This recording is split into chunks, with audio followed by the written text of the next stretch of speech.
Hello, I'm Bill LeMay, and thank you for watching Community Matters. We hope you'll continue to watch as we discuss issues facing our community and provide you with the resources and information needed to find solutions.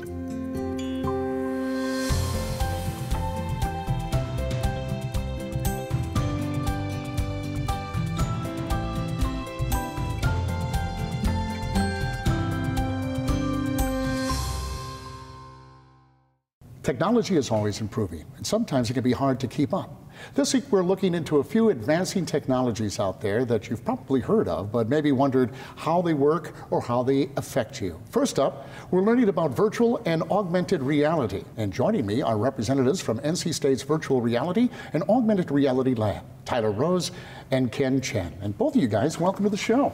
Yeah, thanks for having us. I love this kind of stuff. Virtual reality, for folks who really don't know much about it, can one of you tell me what it is? Yeah, I guess generally speaking, most people have different experiences and assumptions about virtual reality. But basically, it's designed at creating a realistic and immersive computer-generated environment. So it's got the ability to do things maybe that we aren't able to do in a physical world, but we can kind of experience different things because it's computer-generated, and it's all aimed at creating this immersive and interactive experience. Now, there's augmented reality as well.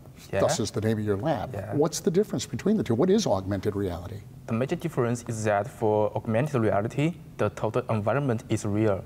It means that you can see virtual objects, virtual elements in a real world. For example, you can see a Pokemon in your house. You can see a robot on your desk. That's the difference. The environment is real. It's not generated by the computer. That's the augmented reality. All right, now I got to ask, how did you guys get interested in this? I mean, I know a little bit about it, but it's basically for entertainment, but this goes beyond that. How did you guys get involved? And I think that's a typical entry point, is the entertainment, because I know my generation, kind of the excitement grew with video games, and so we kind of grew up with these video games and this kind of entertainment value. So virtual reality just created that new avenue for an exciting way to get involved with the entertainment. But then once you realize all the applications that are available through virtual and augmented reality going forward, it's a really exciting field to be in, especially as a researcher. You too? Same kind of feeling? Is that what drove you to it? Yeah, I was interested in this because I like to play computer games, and you know that if we can interact more with the game players, we can get more sense of involvement. It makes me feel more realistic. So that's my interest. Yeah. Yeah, for gamers, this is pretty big. I don't know much about it, so please forgive me. But for me, it looks as though we're kind of like at the 3D stage with what I would call virtual reality. Yeah. Where are you guys going with this, and what makes it virtual reality? What are some of the things that you have to put into whatever you're doing to make it seem like you're in another realm? And as I said, for me, what I've played with is basically 3D, but I know it's more than that, right?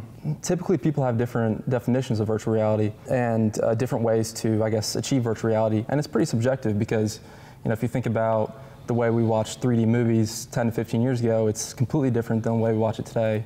So following the similar logic, today we try and focus more on creating high resolution, so making sure that it's very clear, making sure that you cut out as much from the real world as possible to create that immersive feeling. And then also we're working with trying to incorporate other senses, so maybe adding some immersive sounds, some 3D sounds, and then I know a big one now is trying to create some haptic feedback, so getting actual sensations through your fingertips and through your muscles, which might seem a little intrusive. And even looking forward in the future even more, you can imagine maybe smells or tastes. So this is all just stuff that makes it even more virtual in virtual reality. Well, see, this is exciting. I'm wondering where to get to that point, whether it's gaming or watching movies.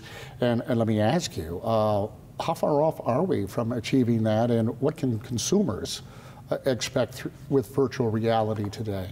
Yeah, in fact, nowadays there are many virtual reality devices in the market, like the computer games. They like to use the device, and for our goal, we want to apply this kind of technology to healthcare to help the patients to recover from their illness.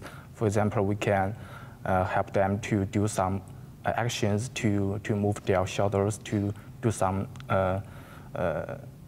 to perform some tasks so that they can recover from some illness. In traditional healthcare, some patients they don't like to interact with the doctors, the therapists. They don't like to step out of their homes. They feel nervous. And they don't like to do they don't like to follow the actions that the therapists do.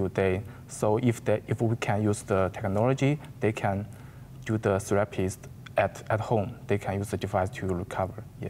And then piggybacking off of what he's saying, so he's kind of highlighting some additional benefits that we can get through healthcare. Sure. So just further than gaming and entertainment, of course. And so given that there's some emphasis in some high importance fields like healthcare, there's going to be further investment into technology that we're talking about. And so that's going to progress the timelines that we're expecting. You know, traditionally it's the 20-year assumption that in 20 years everything's going to be virtual.